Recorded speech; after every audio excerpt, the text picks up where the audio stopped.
Hey Movebubblers, it's Kendall and welcome back to our channel. On today's video, we're going to be asking the question, what is right to rent? So without further ado, let's get straight to the video.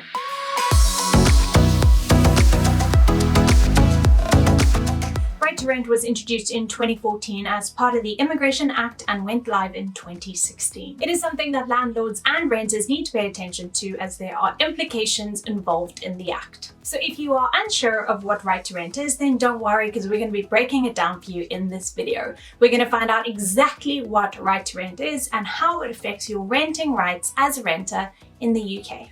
So what is right to rent? Right to rent is a scheme that checks your eligibility to live in the UK legally. That means that the landlord or letting agent needs to carry out passport and immigration checks before allowing you to move into the property. The rules currently only apply to England, with Scotland, Wales and Northern Ireland delaying the introduction of the Act because work with devolved administrations is still not complete. Subsequently, if you are renting a home in any town in England, such as London or Manchester, you will take part in the right to rent process. So what else should you know about right to rent? Well, if you live in England, then you will be subject to right to rent checks before being able to rent a home. Right to rent was introduced so that people who were living illegally in the UK would find it much harder to find a place to live. The scheme was controversial when it was introduced in 2014, and since then some courts have called it racially discriminatory. It was also challenged in April 2020, and the ruling decided that it should be upheld and had proportionate means of achieving its legitimate objective. So how does right to rent work? Well, landlords or letting agents need to check an original identity document in order to qualify whether or not you can legally live in the UK. Checks should be carried out on adults over the age of 18 who are moving into the property, even if they are not named in the tenancy agreement. The landlord or agent will also have to make copies of the documents, keeping them throughout the tenancy and holding on to them for a minimum of 1 year after the rental agreement has finished. Where visas are required, the landlord or agent will also have to follow up to see if the visas have been renewed successfully. Eligible documentation includes a UK or EU passport,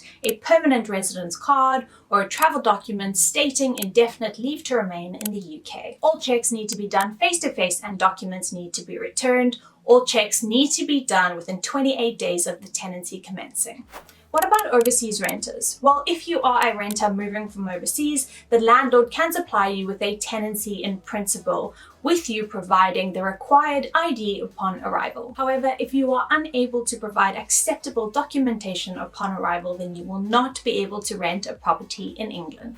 Are there any repercussions if a check isn't carried out? Well, as the renter, you will not face any repercussions if the landlord or agent fails to do a right to rent check. However, landlords and agents can be fined an unlimited amount or even face up to 5 years in prison if they don't carry out the checks. If you refuse to cooperate with the right to rent checks, then unfortunately you will not be able to move into the property. So at the end of the day, right to rent is an essential part of the renting process. As long as you have all the necessary documentation and the checks have been carried out, then you're one step closer to moving into your dream home.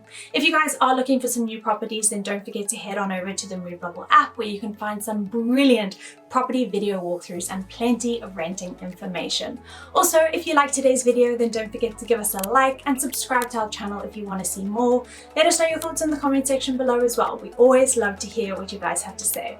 Well, that's it from me. I hope you all have a beautiful day and I'll see you guys soon. Bye!